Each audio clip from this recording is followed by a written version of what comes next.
Hello and welcome to the first ever Star Wars lawyer book review. Yeah, I've brought some wonderful friends to talk about a phenomenal, sensational Star Wars book that comes out today. When the recording will be, it'll come out.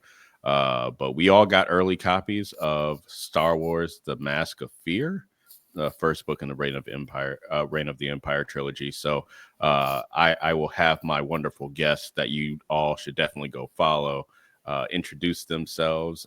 We'll start off with my twin.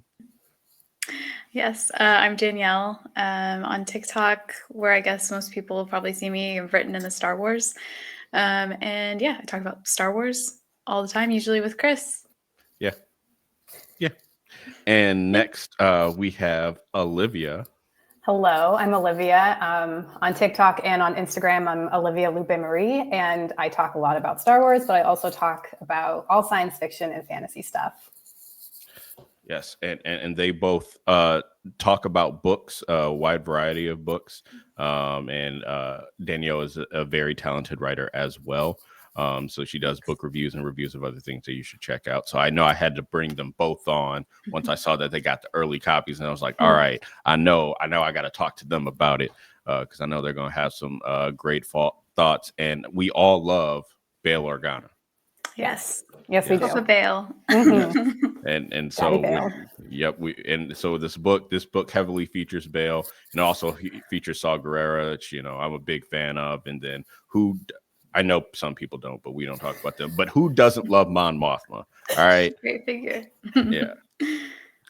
So we're gonna do some expectations and a light review. So this will be spoiler free. And then I will say when the spoilers happen. So if you have not read the book, you can come back. Hopefully we will convince you to read the book because, y'all, it is fantastic. So good. Yeah, it's good. So what were some of y'all's expectations and thoughts about the premise of the book when it was announced last summer?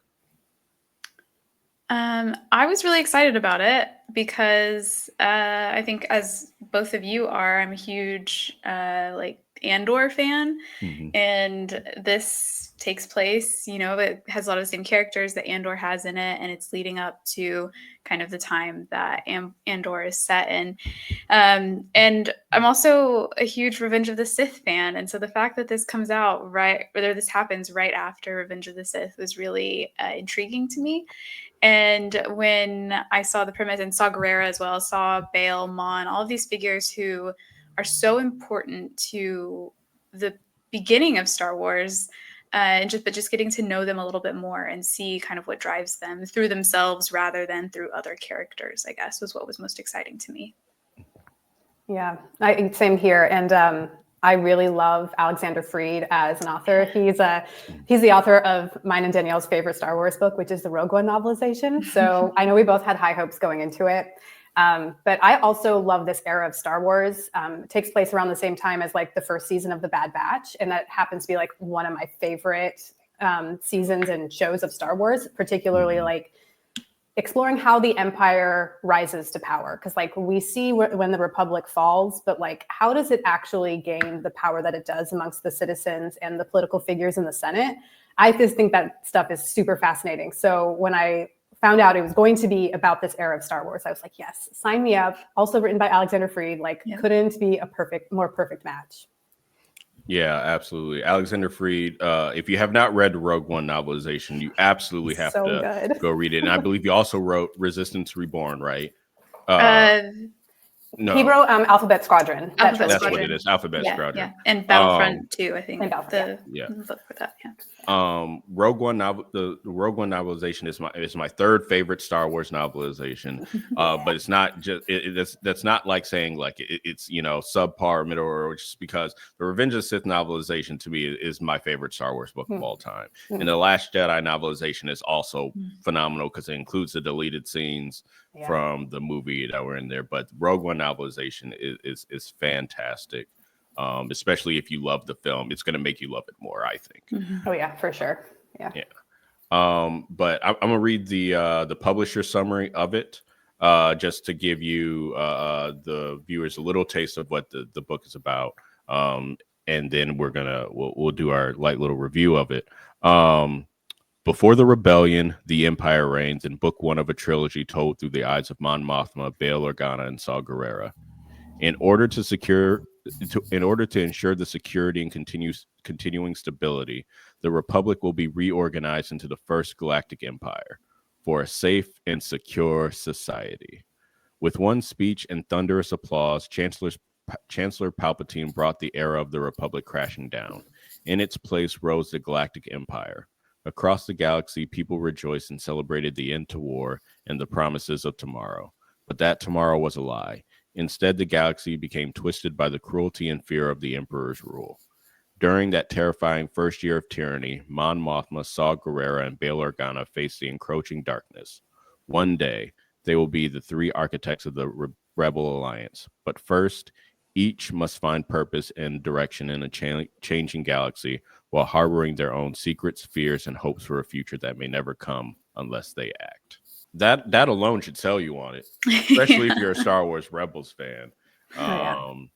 And I think the book hits on each theme differently for each character, because really we really haven't gotten a lot of Bail content before. So if you don't know a lot about Bail Organa, besides the fact that he and his wife Brea raised Leia, and that he helped save Obi-Wan and Yoda, like, this will give you a brilliant insight into his character.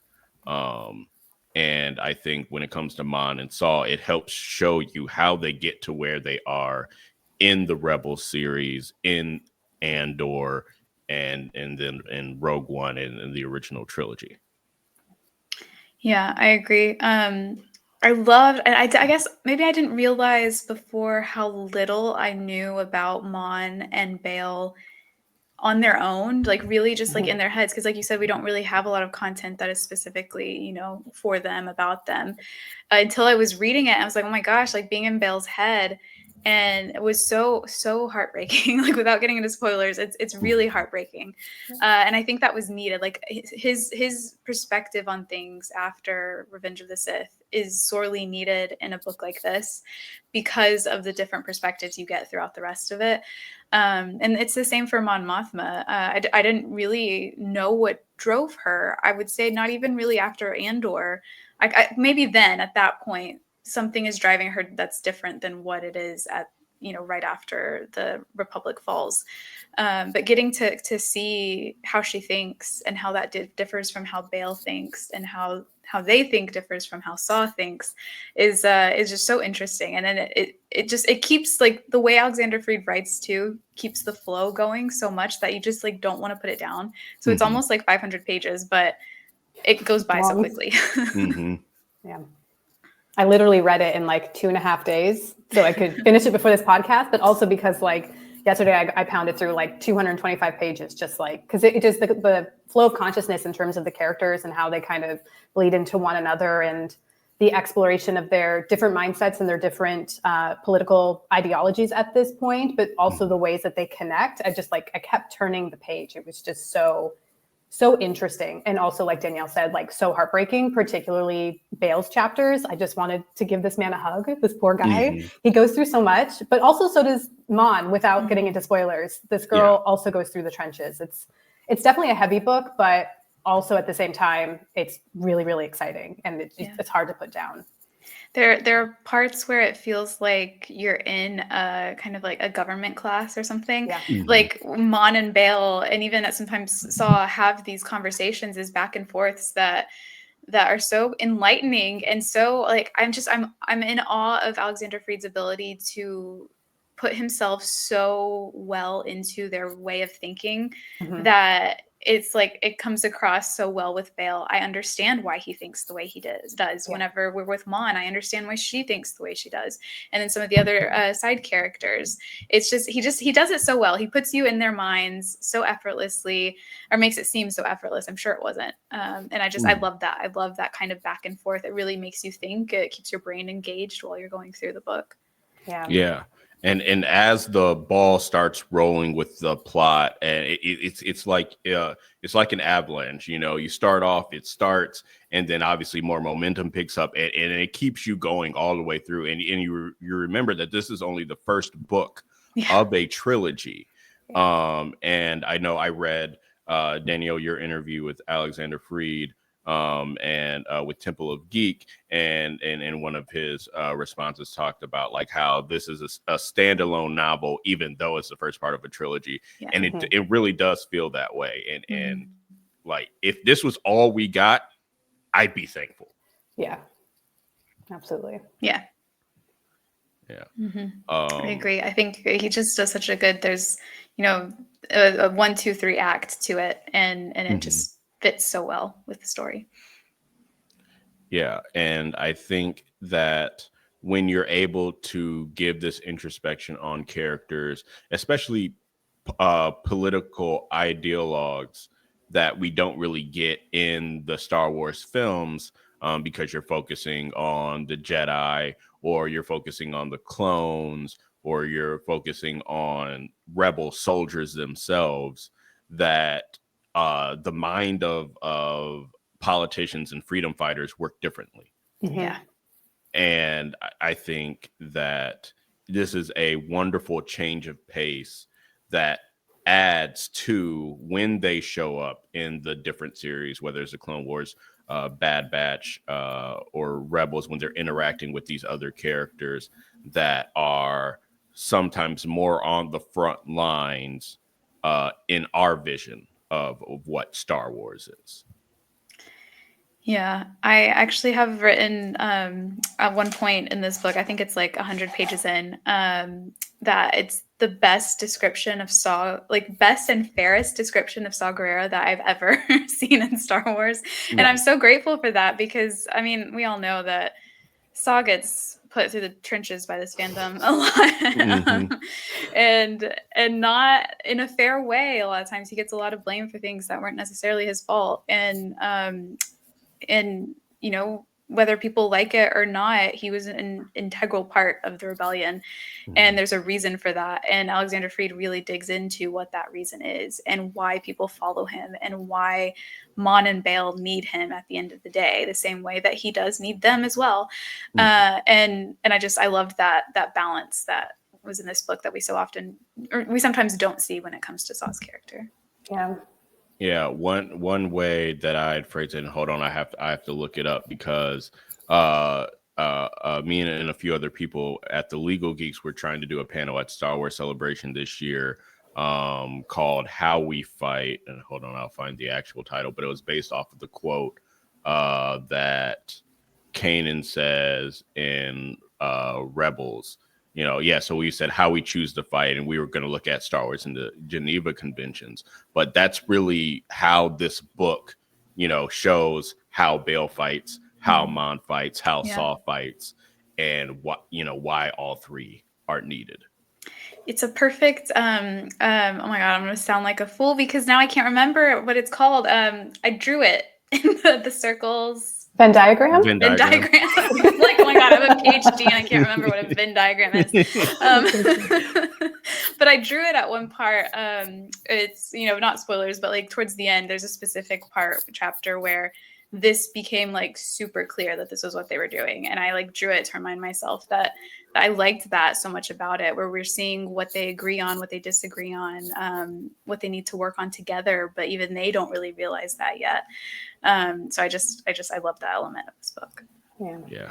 I really enjoyed reading about the different perspectives, and like I would find there were moments where I was frustrated with one character and agreeing with another, but like no one was, you know, the villain, you know, no one was like wrong, like outright wrong. Each person, each way of thinking about like how do we take down an empire had its own valid reasons and own valid resources and ways of approaching it. And then sometimes that way fell short. And so that's why they needed someone else to kind of step in. And I liked how Alexander Freed really gave equal weight to each perspective, and why in the end, when the rebellion takes place, why each form of fighting is needed to help make this happen. because Saw does get a bad rap in this fandom, and it's not deserved. I think a lot of what he does, even though it can be extreme, is needed, and we definitely see that towards the end of the book. Mm-hmm. And what reminds me of when you look at the three different perspectives is the standing too close to an elephant metaphor, where if you are right up on an elephant, you will only see like the part that you're looking at. You won't be able to see the whole elephant. But if you take a step back, and then you'll be able to see the full thing. So it's like, Mon is at one part of the elephant, Saw's at one part of the elephant, and Bale's at another. And what you knew is they all take a step back, then they'll see all of their perspectives. But that's only, not one person can't take down an empire. One person can't take down fascism. And so, I just love how this book hammers on all their perspectives, where you can see it so clearly, and it's presented in such a positive way that you can see the benefits, but you can also see where they fall short. Yeah. Mm-hmm. Yeah. I think the whole concept of that just felt so incredibly real. I think a nice break from sometimes you have, like the hero stories where it's just one person is doing this, and that there are people working in the background, but you don't really focus on them. And one thing I really liked that Alexander Freed said in the Q&A that I got to have with him was that, this isn't a story about how a farm boy saves the galaxy. It's a story about a politician, two politicians, and someone who's considered a radical, how they are fighting this. They don't have any powers. They don't have, beyond what they can do themselves as just humans. And how do they go and deal with this transformation in the galaxy? Because it's not going to happen overnight. It's not going to happen in a month. It's going to take a long time. And we know that going into this book. And so I think it's the same way with like why we're so drawn to Andor, I think, even though we know how Cassian Andor's story ends. It's that we don't know the particulars of it. We don't know how he got from point A to point B. Yeah. And it's the same with Mon and Saw and Bale. They're perfect characters to dive into this transformative time in the galaxy with. Mm-hmm. Yeah.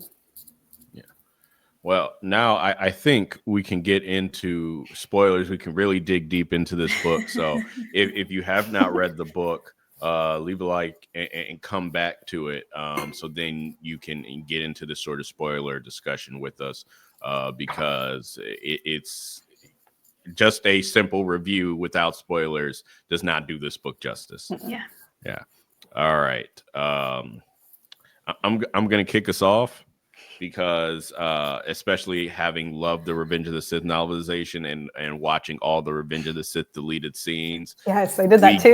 Get the delegation of 2000. Yes. We also get a Padme Amidala name drop in something multiple that's times. not about Anakin Skywalker. Yep. His name's not even said. I think only once. It's like towards the beginning with like Yoda and Obi-Wan. I was like, sorry, Anakin. Gotta put you in your place.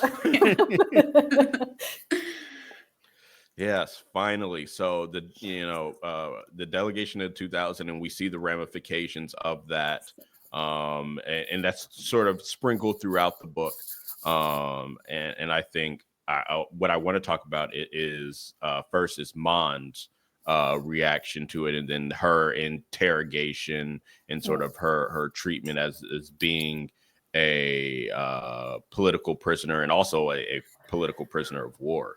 Yeah, the fact that they locked her up and put her in this like little coffin thing, and just the way that Alexander Freed describes it was horrifying. I mean, my mouth like actually like went open. I was like, I can't, like, it was so graphic. I mean, like, graphic for Star Wars, but still like so intense. And I thought it was really interesting how he explored her mental health and her anxiety from that point throughout the rest of the book, because like there's a lot of trauma in Star Wars and we don't really talk about the implications of what happens. And so it was so nice to see someone, particularly Mon Mothma, who is this like spearhead of like, I don't know, stability and strength and, and poise. And she's truly struggling. And I just felt it just gave her and, all people within Star Wars who have a lot of trauma, just like a bit of humanity to them. But God, it was awful to read. And the fact that Bail Organa didn't have the same treatment in prison as she did, I was like, oh, that's like, it just felt really icky, but also really like impactful in a powerful way. Yeah. I was like floored by that because that's nothing that we knew before about her. And I really liked how later on, whenever she's interrogated again, she's like, she doesn't particularly remember her last interrogation, the words or what was said, all these things, but her body remembers. And the description of that was so real, and something I think that like a lot of people can relate to is that you can prepare yourself mentally for something so much, but you're never going to be prepared for what your body is going to remember. And or just the way that you carry that physically instead of just mentally. And so I really loved that exploration of it. I felt like that was something, like you said, Olivia, sorely needed in Star Wars. And then I also loved getting to know the ramifications of the delegation of 2000, because it's something I'd never thought of. I never thought of like, because of course, this group of people who went up against Palpatine before the end of the war, what happens whenever Palpatine is now viewed as the savior of the Republic, whenever they very publicly went after him and said that he was, the cause for the war, he was the cause for all of this, and then he saves the galaxy, essentially. And so I never thought about what that would do to them publicly. Like politically, yes, but publicly, with like in the vision of the people, like our eyes of the people, how would they view them? And so the fact that there are, groups of people who despise them because of that, and love Palpatine because he saved them from the wars, is how they view it, was just so fascinating to me and made so much sense. I was reading it and I was like, of course this is what had happened. Of course. Why didn't I think of it before? I also had not thought about thought people were okay and like satisfied that the war was over, but I didn't realize there were like true Palpatine stans out there who actually loved him. I was like, oh, they drank the Kool-Aid. They absolutely did, and that's terrifying. Just chilling stuff. That's what I said in my Goodreads review. There was chilling stuff. And then you have with what happens with Zuna, who's Mon's aide, and how she gets killed because there is this person that's bought into the propaganda, and his mind's been warped by all of it. So he came to kill Mon and her husband, but found Mon's aide Zuna and kills her. And the death isn't described, but it is said that it was painful and prolonged, which just shows the level of depravity and hate that person had. And it's just, that's a reality we haven't really gotten a lot of in Star Wars. Yeah, I think there's a lot of the book talks about just how happy people are that the war's over. And I think about that on a, like transferring it to like, our own lives, is that I could easily see that happen too. And it does happen in a lot of places, is that the willingness of people to look past atrocities, to accept, in this book, the genocide of the Jedi, because it meant that they had someone to blame who they no longer had to deal with. They're not their problem anymore. Someone took care of them for them. And so they don't have to carry the weight of blaming someone else and then worrying about what's going to happen with that. They just get to pass it off on this group of people who no longer exist anymore. And then the reward they get for that is no more war. And something I liked that was added on top of that was, I think it was Haki, the Imperial security, or she wasn't security, surveillance, who traveled with Bail to the Separatist worlds. Something she tells him is that you had to deal with war for 3 years. I had to deal with it for a generation. You have no idea. And as much as I disagreed with Haki on a lot of things, I could understand like what happens to you whenever you live, several decades in a war, and suddenly you're given the opportunity to be away from it. What would you do to ensure that there's never a war again? And that's just what I love so much about his writing, is that he's able to really like get you to think about these things and not just view it like very black and white, but like, this is why people think this way, and we need to understand that. Yeah, and then another thing that Haki said about the Jedi, where you know, her and Bail are talking about it, and Bail says, well, they killed all the Jedi children too, and Haki is just like, well, now we have no orphans to look after. And it's That just was like insane. I'm just like, What? Like, what the and hell? to go off of that, I think, is it Mon who tells Belle, either tells Bale or thinks dead children have never ended wars before. Mm-hmm. And I was like, oh my god, like, especially now, like, I feel like, you know, that's very, like, resonates very heavily, I think, because you would expect, like, and I think Bale expects this too, and I think a lot of us probably have gone through this before, where you would expect that you hear about this and you see this and you're like, how is this not the end of how is there any question after this? How is there any question after this?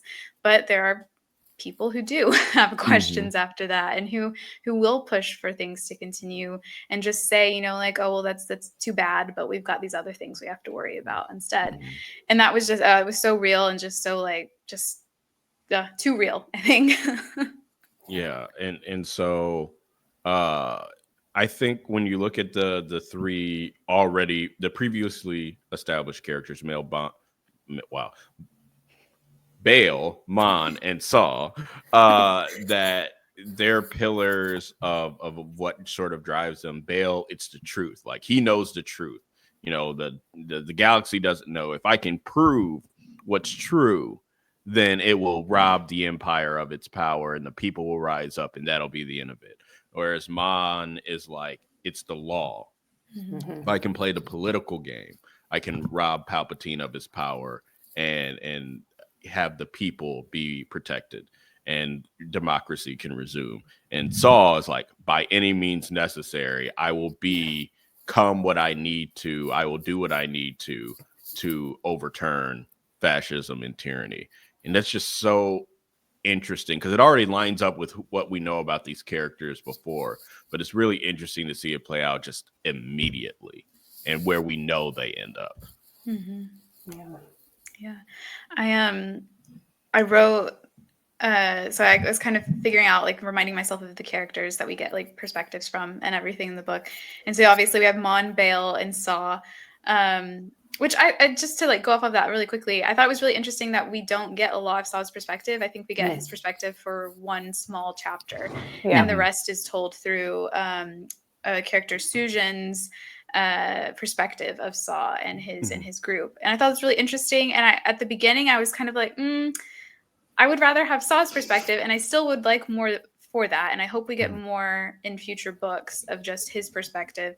But I loved Sujin so much as a character that I understood why Alexander Freed viewed that as a good, like, pathway into kind of Saw's perspectives and, you know, just what he's doing. But anyway, to go back, I had Mon, Bale, and Saw, and then I had the secondary characters we had off of that. And with Saw, we have Sujin, and with Bale, we have Haki, and through Haki, we have Chemish. But then I was like, Mon didn't have her own secondary character, and I feel like maybe that was intentional to show just how kind of lonely she is. Like Bale, you know, him and Haki don't end on good terms because she was lying to him the whole time. But he has Brea, he has Leia, he has people he can trust in his life, and Mon doesn't really. She, you know, she has Perrin, but he's, you know, even though in this book he's not as bad as he is in Andor yet, he's still just, you know, he's a platonic partner and nothing more, really. Maybe on occasion he is, but nothing more for her. And the one person who she might have, you know, trusted more, she is leaving at the end of the book, and she can't go with him. And so I was like, it's really sad that even when it comes to secondary characters and their perspectives in this book, Mon didn't have one the way that Bale and Saw did. And I don't know. I felt like that really spoke to her status as being just so, like, kind of by herself.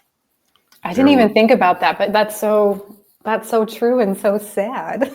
There's a quote in the first third of the book. I'm trying to find it because I know I took a screenshot of it, of where Mon was talking about her and Perrin's relationship, how someone said, like, you know, when it's good, it's great, but nothing's going to prepare you for, like, the loneliness of it.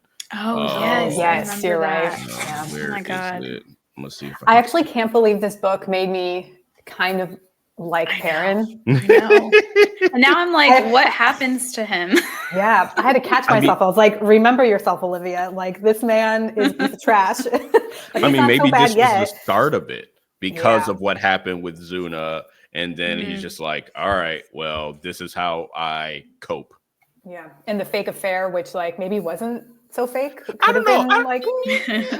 I know. It's like something is going on here. But they're like faking. I was just like, yeah. okay. He wanted her to run away with him. Oh yeah, and she wanted to. Yeah, but she can't. It's when she's thinking about what she would say to Zuna if she could talk to Zuna more like a friend than just anything. But I can't remember where it's at. Even the aides, like her aides and her political allies or the people she's trying to like get into her coalition are nothing more than just that. You know, she doesn't actually have any close personal relationships. And like, I wonder if that's like, you know, like what's the saying, like heavy is the crown, because she's the one that's you know, going to be the next ruler, I don't want to say ruler, but you know, chancellor of the Republic. And so she's on this lonely path because this is her path, not a chosen one path, but adjacent. Well, I think that is shown especially when she's trying to get the votes for the rebirth, imperial rebirth plan, because she has to sacrifice her like goodwill with a lot of these other senators to get other senators on the bill, and so she knows that some of them are going to find out that she's, you know, kind of played them and has you know, reneged a lot of what she promised them, but she's like, I have to at this point. And so I kept writing throughout the book in certain spots for Mon and Bail and Saw about what I thought closely aligned to, you know, what Luthen says in Andor of, you know, I burn my life for a you know, sunrise I know I'll never see. I share my dreams with ghosts. I applied to Bail because he thinks the whole time about ghosts, about how he's haunted by the Jedi and he's haunted by Padme, and the end of the book when he has to let that go because he has to do what's best for Leia, and what's best for Leia he realizes isn't, you know, seeking justice for the Jedi now, but just finding a way so that she can live her life and not have to have all these expectations on her. And I just like all of that was so heartbreaking to me. Like but I needed, like, you know, my Jedi loving heart needed to have someone who cared about them as much as Bail did have to go through this process of mourning them when the galaxy doesn't want to see you mourn them, and then having to let that go at the end was really, really cathartic, but also really heartbreaking.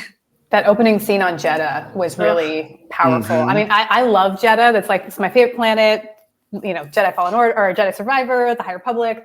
And so I was really like excited. But then as I kept reading, I was like, this is like, it was really cathartic. That whole mourning process that we don't see with, you know, people who aren't actually the Jedi, right? We see them, you know, sad about their order and their friends lost. But this is the first time we've seen someone outside of the order really go through the grieving process, and it was just so heartbreaking. Poor Bail. But also, I do have to say, there was no mention of Ahsoka again. I know. And that always makes me so annoyed because, like, obviously we know that he meets up with her at the end of Padme's funeral.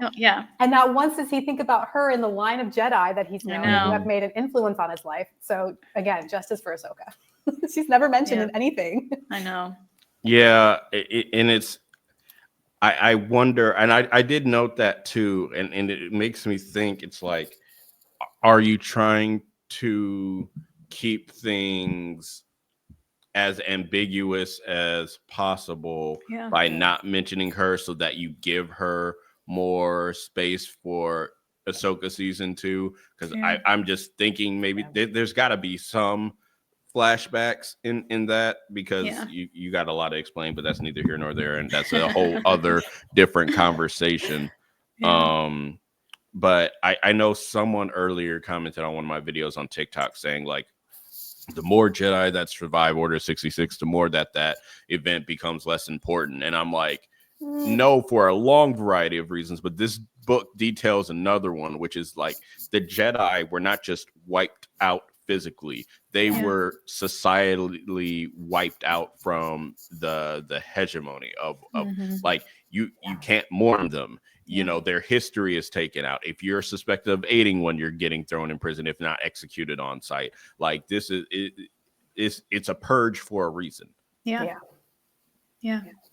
And it's like you said, it's not just a physical genocide. It's like a memory, like a genocide of their memory, essentially, too. Like, because of all of those things, of not being able to support them, not being able to mourn them. You do that for so long, and people start to forget. Like Bale says, he wonders when he's going to forget. And I was like, you never do, but yeah. That's one of the things that, like, especially in the original trilogy, and they're always talking about like the Force as like this mystical thing. They're like, it's probably like fake magic, and the Jedi like weren't real. And I'm like, what do you mean? Like they existed for thousands of years, and there's no record of them. And now I'm like, oh, well, this is why people don't remember them or think that it's just all magical nonsense, because they were wiped out from memory in so many different ways.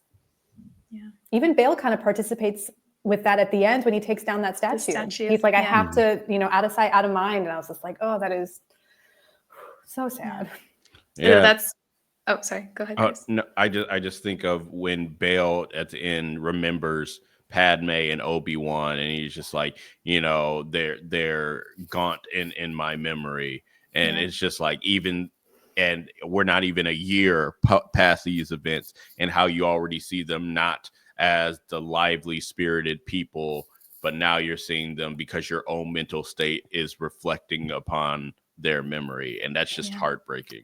Yeah, when he says that his memory of Padme is how she looked the last time he saw her, and like so worn down and so sick, or not sick, but she obviously was pregnant, and it was and the state of Anakin was wearing on her, and all of this, and that's how he remembers her now, even though the memory he's thinking of is before any of that. And they were fine. Like, she was fine. She was tired, but she was fine. And I just think that that's just so heartbreaking. And him, like with the statue, him kind of borrowing, I think, a little bit of Mon's kind of pragmatism there. Him realizing, getting the truth out there isn't going to save everything. And in fact, it's not just going to hurt me. It can hurt Leia. It could hurt her friends. If I want any chance for her to have a good life, then I have to do these things, even though it goes against kind of what he morally believes in. Yeah. And I just thought that was so, like, again, like, that's another part of his life he's had to burn for the sake of other people. And I just, I love that. It's just how this ties in with Andor so well thematically. It's just, it makes me so much more excited for season 2 than I already was. Yeah, especially since today of the day of this recording, we got the season 2 trailer of Andor. And I think we all finished the book this morning too. Yes. Yeah. I was finishing the last 2 chapters when the trailer dropped. So I was like, "Ooh, this feels like." Yeah, I finished it about an hour before the trailer dropped. I was at the dentist's office, and I'm just like, all right. All right, we good. It does make me wonder if we'll see other, like, because I think the trilogy, there's going to be some time jumps. So I do wonder if we're going to see characters from Andor show up in the later 2 books. Like, are we going to see Luthen, How does Luthen establish a relationship with Saw Gerrera and also with Mon Mothma? I wonder if we'll see things like that. And selfishly, I want to see more Krennic whenever I can. I think it would be easy to do that because, like, once Andor season 2 comes out, there's no worrying about what they have to keep for the show to tell, what they have to keep for other stories, because these characters are going to essentially be done by the time Andor season 2 is done. So this next book comes out next year. If they wanted to put in something, they would already know how the story ends, and then the 3rd book after that, especially, even more so. So I don't know. I really hope that they do that. It doesn't have to be like, they don't have to be like main characters of the book, but just to kind of see what's going on, what they're up to at that time would be nice. Yeah. Like we may very well get in the next book how Mon met Luthen. Yeah. That'd be cool. Which, if my prediction holds out that Luthen dies in Andor season 2, like, this gives you more to flesh out his character, because he's also an older man, so he has a lot of story that can be told prior, especially in those like 10 to 15 years that he's active sort of in this sort of political scene. Yeah, there's so much to explore, so much. I do want to talk about Saw a little bit more, because one thing that I found very interesting in this book was that I can't remember who said it. I think it might have been Hockey talking to Bale, saying that Saw was considered for a governorship. Yes, it is so. I was like, what? Wild. Because one of the things that they mentioned before that is mentioned is that the Masameda had said that when they were looking for governors, they were looking for 3 things, and the second one was pretty much they were looking for military types. People that had gotten their hands dirty during the war, that had fought, that had killed. And so, I'm thinking that they are just like, all right, thinking nothing of it. And I was just like, okay, that kind of makes sense, given, like Tarkin and some of the other governors that we know. And then it's like maybe like 30 to 40 pages later, and Hockey's like, actually, I think it's further than that, but Hockey is just like, oh yeah, they were considering Saul for a governorship, and Bale's like, how would you know that? I'm like, what do you mean? Can you imagine? Governor Saw Gerrera. No. In what world would he ever say yes to that? It's wild that was even an option. But it's crazy because, okay, so the one chapter we get from Saw's perspective, I thought was very, very interesting because it says at the very end, sorry, I'm looking for it right now. It says that he's thinking to himself about when they came to Onderon, when the Empire came to Onderon, and he thinks if you hadn't, tried to undermine me, if you hadn't, come against me and instead had just spoken to me, I would have let you in. I would have given you your empire. And I thought that was really, like, he's thinking this to himself. And so I don't know, like, obviously you don't know how much that is. God, why can't I find it? It's at the very end. We only get like 2 pages of his perspective. I do think it's interesting, just to kind of talk about Saw, but go a little bit off, that they decided not to give him a point of view chapters, except for one, and it was told through Sujin. And I wonder why that is, but I also have my thoughts. Like, in my mind, out of the 3 main characters, I would say Saw Gerrera is the most stagnant, not in a negative way, but like, he's pretty radicalized from the get-go when we learn about him. And I think that Bale and Mon need to go through a little bit more to get to maybe not the same level of radicalization as Saw, but I think that could have been maybe a flat storyline, even though there are moments where Saw grows and, excels within his own radicalization. But seeing him through the perspective of Sujin, who was a separatist character, I think was particularly interesting. And I really enjoyed getting the perspective of a separatist at the end of the war, because from what I can remember, we just there's not much talk about them. We don't know what they're thinking. We don't know what they're feeling. But they feel just as betrayed and disillusioned as people in the Republic. And so I thought having it through Sujin's character was really interesting. And I was really excited because I thought we were going to get more time with him. And then he ends up dying. And I was like, wait a second, I wanted more from this character. I loved him.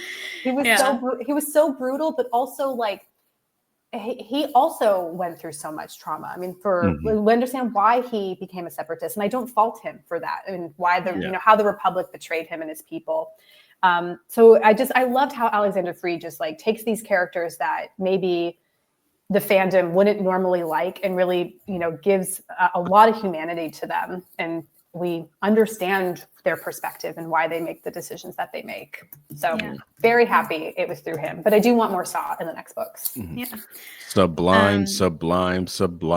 Yeah. Oh, that was so brutal. And Mon Mothma. I went back. I was like, wait a minute. Wait a minute. I found the quote. So it's chapter 65, right before part 4.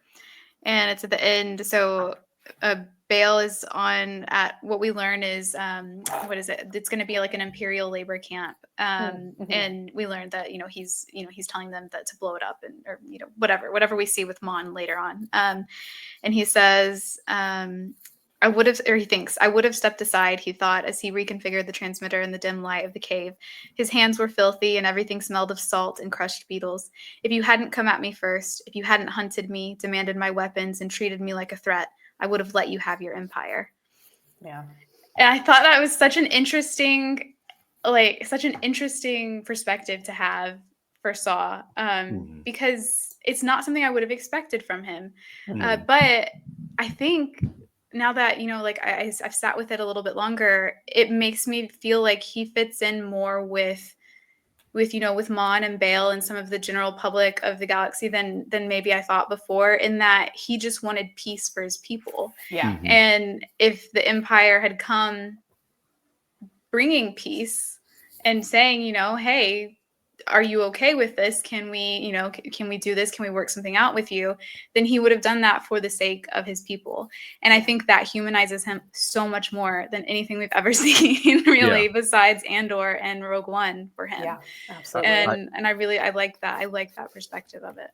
I also think it informs his death in Rogue One more, because people are like, well, why doesn't he just get on the ship? It's like, this man has been fighting his entire for years, decades, been fighting, and it's never been a fair fight. It's never been remotely close to a fair fight. He has always been the underdog, and he has lost so much, from his loved ones to literally pieces of himself.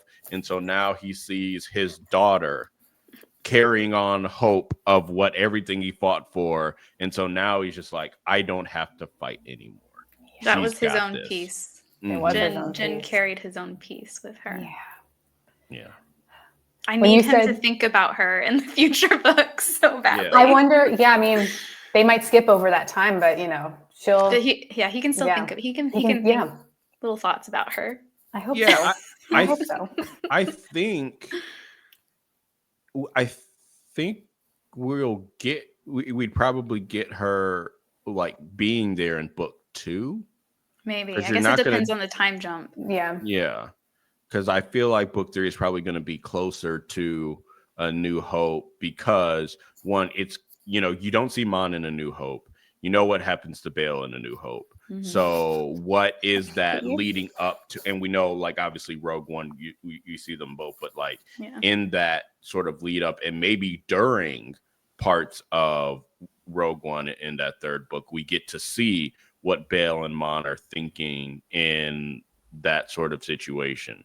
And sort of the lead up, it's like, okay, we know something's going on with this weapon that the Empire has, and so I'd be very curious as to those, and give us a Brea POV chapter. Hers are so interesting in here. Yeah, that we got. I think we got like 1 or 2. Those are good. Yeah. I'm so intrigued by how her and Bail's relationship is, because, like, obviously there are things that he doesn't tell her and that she doesn't tell him. Like, and when there's a part where she thinks, or he thinks, when it comes to like Alderaan, that's her. Like, things that happen with Alderaan, when it's the security forces for Alderaan, that's her to know, and him to know if she wants him to know. And I really loved that. And like, that it might irk him sometimes if she doesn't tell him something, but he accepts it, and that's the way it is, and he understands it. But similarly, when it comes to Coruscant and when it comes to the wider galaxy, Brea knows what he wants her to know. And I love that that also is just like, that has to require a huge amount of trust between the two of them. And an ability to kind of set those things aside for their marriage and for their child and everything. And I'm so intrigued by their relationship. And it's something I just thought about, is because I was thinking about when book 2 would take place, whether it would take place pre-Kenobi or post-Kenobi, purely for Bail's, because the two different things when the Empire has captured your daughter versus they haven't. But this book also helps explain why Bail is the way he is in Kenobi when he talks to Obi-Wan, when he's just like, the past is done, be done with it. you know, because he's at that point and Obi-Wan hasn't gotten there yet. So this informs that sort of like harshness that Bale kind of has. Granted, it's like his daughter's been kidnapped. So like, yeah, okay. But you know, like that but this is, you know, he's just like, all right, it's time for you to get into action, put this behind you, like, because otherwise you're not going to be able to protect my daughter like I've had to all these years. Like you have a duty to her just like you have the duty to the boy. So, you know, I think that also informs it. Yeah. I didn't think about it that way, but you're totally right. Yeah. Poor Bale. He really had to just like rip off that Band-Aid real quick. He had to go through all the stages of grief, just like accelerated. And I guess that's probably like what has to happen when you're a father, you know, like that was his, I mean, he cares about the Jedi deeply, but like his main thought the entire book was like, I can't allow these burdens to be put on Leia. Like Leia should not have to solve these problems. And like, sorry, Bale, that she does in the end, which is really unfortunate. But you know, he's such a good dad. He's such a good dad. And the way he just went into that role so quickly, like it's been a month since he got her and he's already, you know, planning. Like I think there's a part where he thinks that, you know, when Leia came into his life, she completely like reconfigured it. And you see that so clearly, like he was still adjusting to it, I think, throughout the first part of the book, even though he fully dedicated himself to her. In the end, it is truly like Leia is what matters. Leia is the future, and he has to do what is best for her because she's gonna, like you said, she's gonna have to deal with the ramifications of it, not him.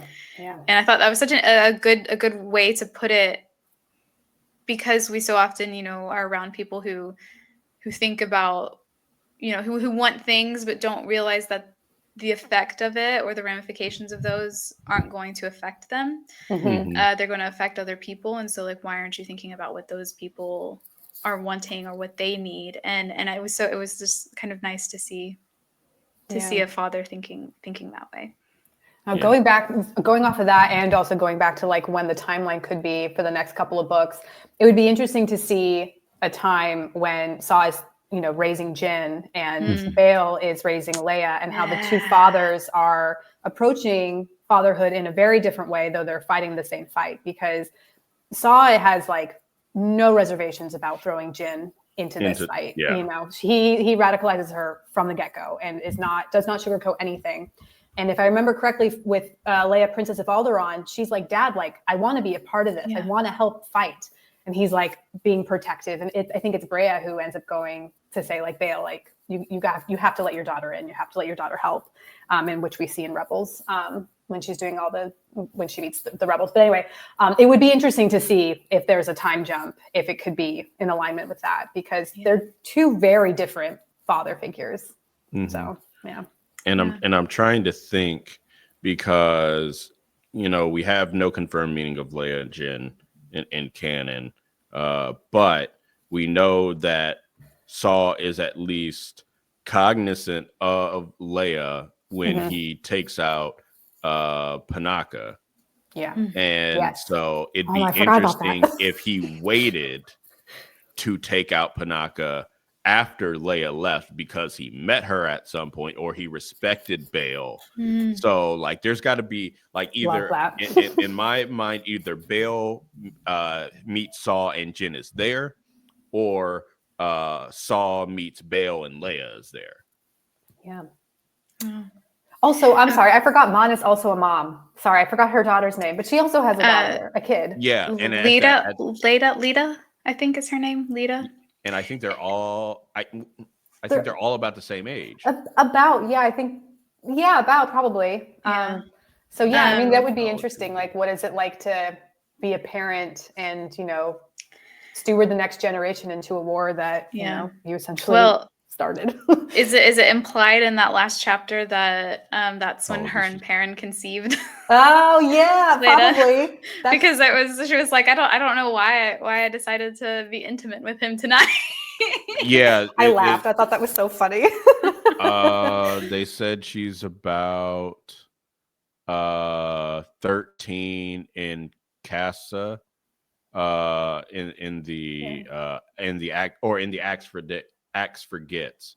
They say, which takes place in 5 BBY, and they say she's 13. So she's born probably either right around the end of this book or a few months down the road. So all the girls are about the same age. So yes, that would be very interesting to see all of them being parents, and what that means for how they choose to fight, and because they're trying to shape their galaxy for them. And I'm really trying not to bring in a Hamilton reference. Yes, I've been thinking about it too. You will come of age with our empire.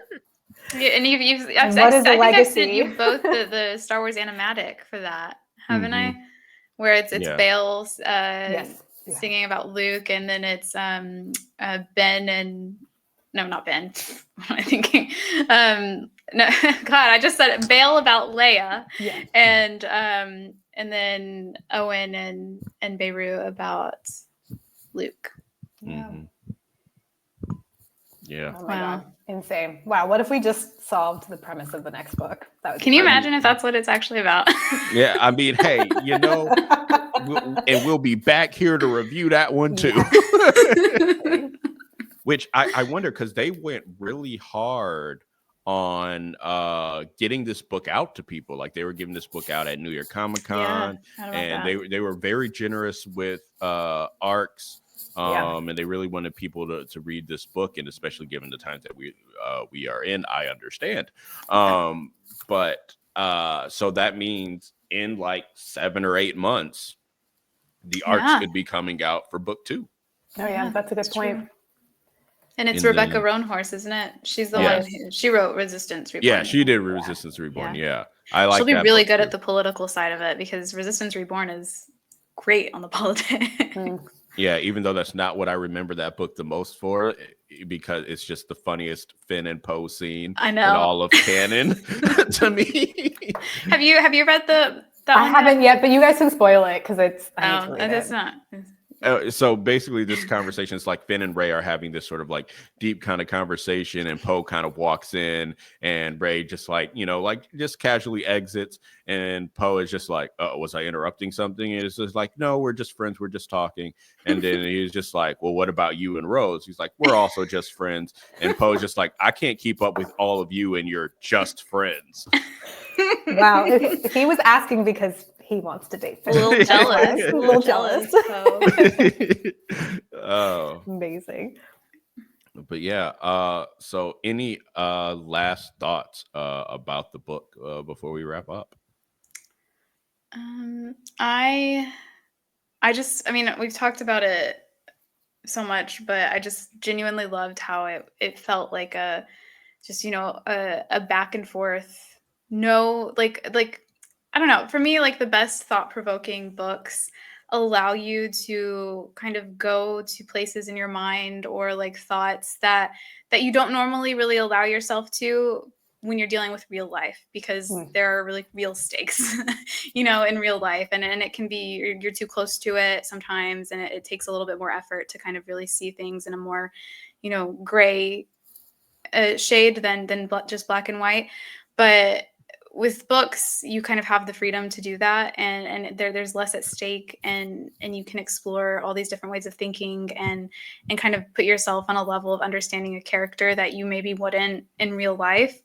And that is what I think The Mask of Fear did so well for me. It really challenged me and really forced me to. I think you said earlier, Olivia, that there were moments where you were really upset with some characters, but then you get to their perspective and you're like, oh, I actually understand this. And I love that. I feel like that's the mark of a really well-written story and a really good writer and thinker, to be able to do that with so many characters, because it's not just 1 or 2 characters. It's like at least like 5 of them that all have different ways of thinking. And I was able to sympathize really with every single one of them. And I appreciate that. I think it brings something, I think, to how I handle things in my own life too. So that was my favorite part of this book, I think. Yeah, absolutely. I'm just really excited about this era of Star Wars that we're in, with this book and the trilogy and or season 2 coming up. I love Force lore. I love the clone stories. I love the Jedi, but like at its core, Star Wars is a political story. And stories have a lot of power and they have a lot of persuasion. And like you were saying, it can help people understand perspectives that aren't their own in a safe environment that, you know, hopefully helps them grow and become more empathetic people. So I'm really grateful this story came out when it did. And I'm grateful that these themes are being explored in a Star Wars story, and especially in such an accessible way, an impactful way. I think Alexander Freed is just a wonderful writer. It's like, it's a long book, like we were saying, it's like 500 pages, but like, it doesn't feel like it. So I'm really grateful that he was given a chance to write this story at this time. And it's leading up into Andor season 2. So I loved it. Such a good book. Yeah. I was saying to Olivia and Danielle before we hit record is that, you know, this trilogy hits the same way that this first book hits, that this combined with Andor season 1 and 2 is not going to be, these aren't going to be the appetizers. This is going to be a 5-course meal. Yeah. Because this book, even though it's, you know, 15 and almost 20 years before the events of Andor season 1 and the season 2, it already, like, you could just have a gap here and you can already see why these characters are on the path they're on by the time they get to Andor and Rogue One. And I think the other thing is, even if we never got a season 2 of Andor, Nemik's Manifesto. We need that book. That needs to be published. But you already get, because that inspired the title of this book. Yes, I love it. Oppression is the mask of fear. And what is this, the mask of fear? It was perfect. And I didn't even remember that until I showed my girlfriend that clip of reading that part. So I was just like, man, this just hits today. And she's just in there like, okay. And then I heard oppression is the mask of fear. I'm like, the book. And she's just in there looking like, okay. And I was like, okay, Chris. Yeah. So definitely read this book, read it twice, read it a third time. Let us know in the comments what you thought about the book after you have read it. If you haven't, if you just listen to the spoiler part and you're just like, okay, now I got to go read it, let us know anyway. We'll be happy that we convinced you, even though we've just talked freely about it. But before we go, Danielle and Olivia, let the people know where they can find you and all your wonderful content. Yeah, I'm on TikTok at Written in the Star Wars, and I'm still on Twitter till the bitter end at DannyS394. You can't take it from me. I was there before him. I will be there after him. I jumped ship. Yeah, I've never been on Twitter and never will be. But you can find me on TikTok and Instagram at Olivia Lupe Marie. Yes. And I'm your friendly neighborhood Star Wars lawyer. And you can catch, I guess, more book reviews because I've read more and maybe I should talk about them more. But we've been eaten as Star Wars fans. Books, comic books, TV shows. This 2025 and 2024 shaping up to be great for Star Wars fans. Yeah. So excited. Yeah. Danielle and Olivia, thank you again for coming on and for everybody listening. Yeah, thank you. Thanks for hanging out with us. And until next time, remember, there are more of us.